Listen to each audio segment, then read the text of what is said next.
Portugal acaba de ser eliminada nas oitavas de finais para a Espanha. Espanha consegue se classificar para as quartas de finais. Temos a classificação de Yamal chegando nas quartas, na sua estreia da Copa do Mundo. E temos, infelizmente, a despedida de Cristiano Ronaldo na sua última Copa do Mundo. Ele se junta a Neymar, a um grande jogador, a um espetáculo de jogador que infelizmente não consegue conquistar a maior taça, cara, que um jogador conseguiria conquistar em uma carreira, tá ligado? Porque às vezes você pode até não ter, sei lá, falando como brasileiro, uma Libertadores, duas Libertadores, ou no europeu falando duas Champions, três Champions, mas quando você tem uma Copa do Mundo, acaba mostrando o quão grandioso você é pro seu time e pro seu país. Mas enfim, cara, como de costume, bora começar aqui, começando pelos relacionados. O que que a gente tem? A gente tem, primeiramente, o time da Espanha, cara, que a gente tem Oziabal, eu acho que assim se pronuncia, eu sempre erro, mas tudo bem. E Lamine Yamal, Alex Baena e Dani Olmo fechando a linha de frente. No meio de campo a gente tem o Pedri, que fez uma partida bem mais ou menos para baixo, por eu não falar tão horrorosa. Rodri, que fez uma boa partida, Cucurella, Laporte, Cubarsí, Pedro Porra e Simão fechando no gol.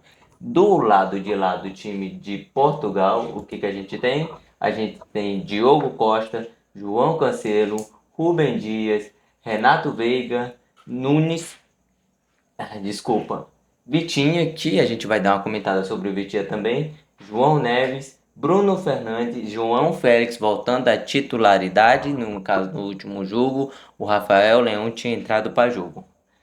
Pedro Neto e Cristiano Ronaldo. Vamos lá. Cara, a partida ela começa um pouco até que 50-50, mas no primeiro lance, pelo menos de risco assim, de mostrar que realmente teve uma oportunidade gigantesca. O que que a gente tem? A chance perdida, mas muito mais mérito do Diogo Costa do que perdido do Lamine Yamal. A gente, como sai esse lance? Vamos lá. Uma bola que sai do Rodri, que o Rodri, como eu falei, ele faz uma boa partida, cara. E sai uma bola que é sacanagem. Ele pega essa bola, ele vê, identifica o Lamine Yamal, toca pra ele, o Lamine Yamal pega a oportunidade sozinho, puxa pra dentro, chuta pro gol e Diogo Costa defende, vem chute de novo e ele defende mais uma vez. Cara, sendo bem sincero, até esse momento aqui, primeiramente vamos falar do Lamine Yamal. O Lamine Yamal, cara, nesse momento até a Copa do Mundo, o Lamine Yamal vem fazendo umas boas partidas. Não vou dizer que são maravilhosas, mas ele, querendo ou não, ele consegue contribuir até esse momento. Ele só tem o gol dele, o primeiro gol dele, que é da estreia, porque vamos falar de número nessa partida aqui. Ele tem ele tem 6 dribles e 3 acertos. E isso, de certa forma, cara, é bom porque você percebe que ele tá tentando, mas ele aparece muito mais no jogo por contribuição, cara. Porque ele tem 6 contribuições em defesa, sendo atacante. Ele tem 5 desarmes e 4 ganhos. No caso, ele desarmou 4 vezes, ele ganhou 4 desarmes. Em chutes ao gol, ele tem dois chutes ao gol, que um acontece agora, eu acho que o segundo acontece no segundo tempo, se eu não estiver enganado. Então, cara, até esse momento na Copa, o Lamine Yamal, cara, ele não foi um protagonista que geralmente os torcedores, né, dele, o pessoal que gosta muito dele, achou que ele seria. Mas ele ainda assim está contribuindo de certa forma. Ainda não saiu uma assistência dele, saiu o primeiro gol dele, eu acho que foi contra a Arábia, se eu não estiver enganado. O Uzbequistão? Ah, não, o Uzbequistão é de Portugal. Mas enfim, saiu o primeiro gol dele, na estreia dele, mas ainda assim tá devendo um pouco de gol. Mas enfim, cara, se não sai o gol dele nesse primeiro tempo, muito por conta de Diogo Costa. Cara, que é até interessante, né? Que querendo ou não, eu acho que ele saiu com a melhor nota de Portugal. Ele consegue fazer uma excelente partida, ele consegue evitar que talvez a Espanha tivesse ganhado talvez de 2-3-0, que, poxa, se a gente for falar assim de contribuição, igual como eu tava falando do Lamine Yamal, eu até anotei aqui, ele tem gol sofrido na Copa assim, né? Nesse jogo de 0,4. Ele recebeu uma nota de 7,5. Defesas por jogo, ele tem mais ou menos 3,4 defesas. Então ele tem um aproveitamento de 86%. E isso é muito bom. Isso até antes de tomar o gol, até antes de perder, né? Em questão de sofrer gol, ele só tinha sofrido gol em 2 jogos, que foi contra o Uzbequistão, ou que não tinha sofrido gol, foi com o Uzbequistão e contra a Colômbia. Mas aí ele já perdeu um pouquinho de pontos porque ele tomou gol hoje. Em questão de aproveitamento, ao todo agora, ele tinha 77%, né? Que acabou caindo porque agora, infelizmente, Portugal perdeu, né, para a Espanha. Mas enfim, cara, ele querendo ou não acaba fazendo uma boa partida, mas infelizmente vai ser apagado porque, né, Portugal venceu e é uma pena, cara. Enfim, o que que a gente tem, cara? Depois disso, a gente tem mais um contra-ataque da Espanha. A Espanha, cara, até esse momento aqui, por mais que os lances que eu vou mostrar é mais da Espanha, porque o da Espanha é o que gerou um pouco mais de perigo, porque você até tem um chute de Cristiano Ronaldo, mas ele meio que chuta no goleiro, então meio que a bola vai para fora e não gera tanto risco assim, a não ser ali no momento da pressão. Mas enfim, eu vou mostrar logo aqui o lance para vocês. Uma bola saindo, se eu não me engano, é do Kobaci. O Kobaci ele cruza a bola meio que vai direto pro goleiro, ele faz uma senhora defesa e o Dani Olmo dá de cabeça e a bola vai para fora. Isso já com 30 minutos, cara. Eu senti, cara, que no primeiro tempo, principalmente mais pro lado da própria Espanha, o jogo tava muito no detalhe. Era muito uma questão de tempo passar em um gol dos dois lados. Apesar da Espanha ainda estar um pouco superior, apesar da Espanha estar um pouco mais dominando a bola. Talvez se não fosse o próprio Diogo Costa, esse gol já teria saído bem antes. Mas enfim, cara, o que que a gente tem depois disso? Basicamente, a gente tem o final do primeiro tempo. O jogo termina 0-0. Em questão de números, a gente tem 55% de bola para a Espanha contra 45% para Portugal. Basicamente, quase 50-50. Em questão de chutes, a gente tem 8 chutes para a Espanha contra 5 de Portugal. Mas se a gente for arredondar mais um pouquinho, cara, são 3 chutes ao gol da Espanha contra 2 de Portugal. Como eu falei, principalmente o primeiro tempo, tava muito 50-50, tava muito assim, quem errar no mínimo detalhe vai sair o gol. Mas não acontece. Do lado de lá, também o goleiro da Espanha até que faz umas boas defesas, mas o destaque maior é pro goleiro o goleiro de Portugal. Quando a gente volta, cara, pro começo do segundo tempo, o que que a gente tem? A gente tem a substituição do Vitinha.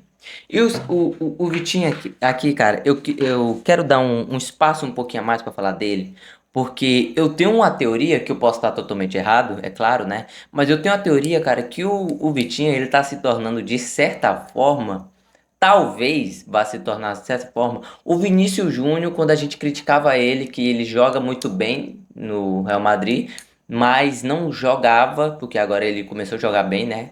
Tava jogando pela seleção. E o Vitinha entra muito nessa característica, tá ligado? Porque pelo PSG ele joga muito bem, ele é, querendo ou não, um dos protagonistas, só fica atrás, né? Porque tem um Dembélé e um Kvaratskhelia lá. Mas ele ainda assim consegue, apesar de ter esses jogadores, ter o seu protagonismo, ser considerado um dos melhores meio-campistas. Mas pela seleção, cara, ele fez jogos muito abaixo. É claro que teve jogos que ele recebe uma nota 7,5 contra o Uzbequistão, mas ali é o jogo que eles ganham até de 5-0, se eu não estiver fugindo aqui a memória. Mas aí, cara, é naquele tipo de jogo que todo mundo ganha nota boa. Mas se você for botar um todo nessa Copa, cara, o Vitinha teve a expectativa que a gente botava nele foi muito abaixo.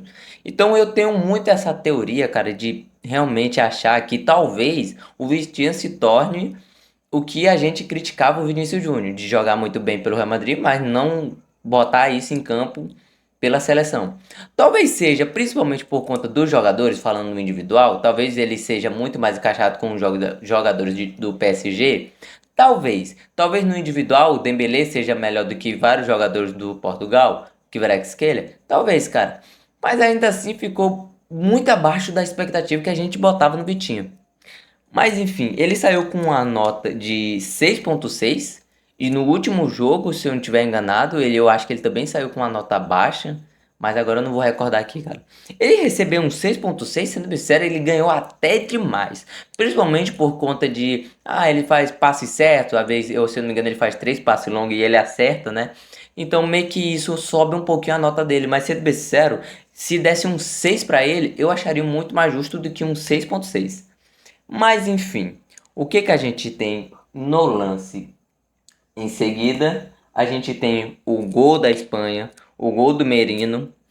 E como sai esse gol, eu vou mostrar logo o lance para vocês. O gol sai de uma troca de passe da Espanha. Eu vou até afastar um pouquinho para vocês verem melhor. Uma troca de passe da Espanha, que se liga só, meio que bem aberto a zaga de Portugal. Eles fazem uma troca de passe, se não me engano, é do Pedro, do Kobaci. O Kobaci ele recebe medida sozinho e chuta no gol e sai comemorando. Cara, nesse momento aqui, basicamente aos 90 minutos, eu acho que Portugal já tinha desistido.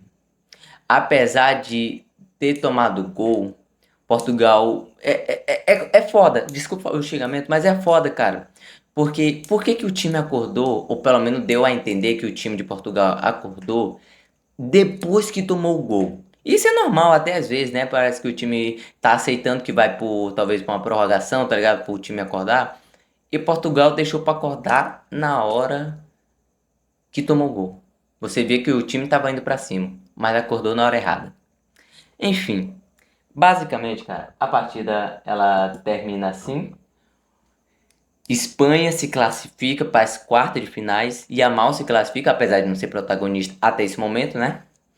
Provavelmente vai pegar uma Bélgica ou os Estados Unidos. Provavelmente, assim, se a gente for falar de favoritismo, vai ser a Bélgica. Mas o time dos Estados Unidos não tá tão pra meta assim, não. Inclusive, eu tô ficando até preocupado, porque esses caras ganham tudo das Olimpíadas. Imagine se eles ficarem bons na Copa do Mundo. Aí acabou.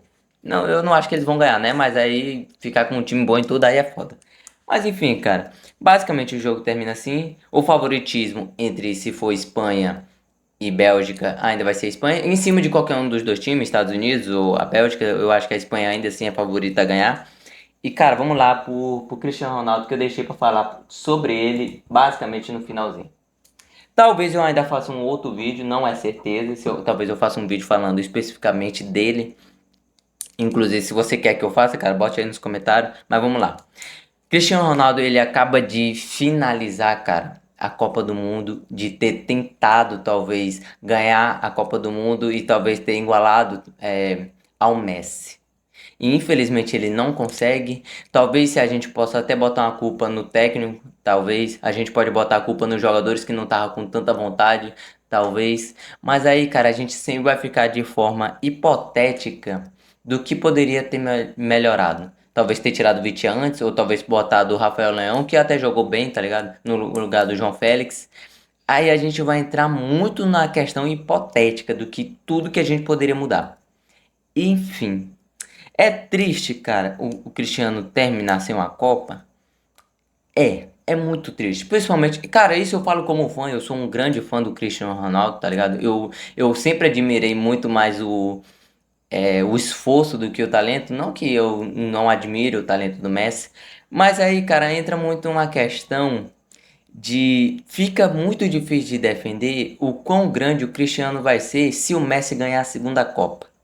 Porque aí vai ter matado a charada, aí vai ter matado o assunto de quem é maior. Aí, isso eu tô falando, cara, como um torcedor do Cristiano, tá? Aí vai ser muito difícil defender que o Cristiano tá no mesmo patamar do que o Messi.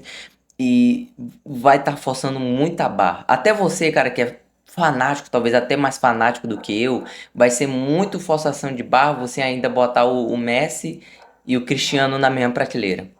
E é triste, cara, porque eu queria, já que o Neymar acabou perdendo de toda forma, porque se você for botar, você preferia quem? Cristiano ou Neymar? Óbvio que eu escolhi o Neymar para ganhar a Copa, mas o Cristiano não ganhando e hipoteticamente o Messi ganhando a segunda Copa, aí acabou o assunto. Porque é foda, cara, você escolher um lado, porque de forma, mais uma vez, hipotética, desculpa falar tantas vezes assim, mas de um lado você vai ter uma França e supostamente você vai ter uma Argentina.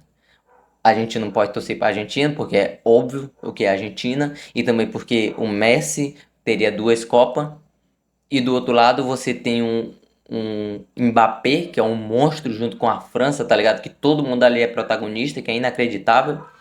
E supostamente o Mbappé ainda vai jogar duas Copas. Então ele tem uma grande chance com o timaço da França de talvez igualar o Pelé e talvez passar o Pelé.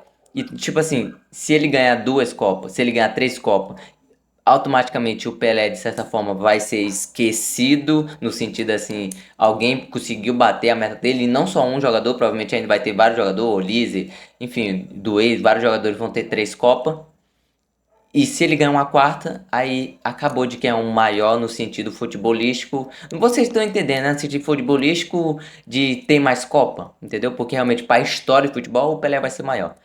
Mas enfim, cara, é difícil. Eu sei que eu até puxei um pouco de assunto aqui, puxando mais pra uma suposta final. Mas enfim, cara, é isso. É uma pena que o Cristiano Ronaldo não tenha nem sequer chegado numa final. Acho que o que eles, se eu não estiver enganado, o que eles chegaram mais próximo foi em 2006, que eles chegaram numa semi. Agora eu não vou recordar aqui de cabeça. Mas é isso. Se você quer que eu faça um vídeo completo, cara, sobre o Cristiano Ronaldo falando essa passagem dele pela Copa, deixa aí nos comentários. Se você acha que eu esqueci de falar alguém desse vídeo aqui em específico, talvez o Pedro ou talvez outro jogador, bote aí nos comentários.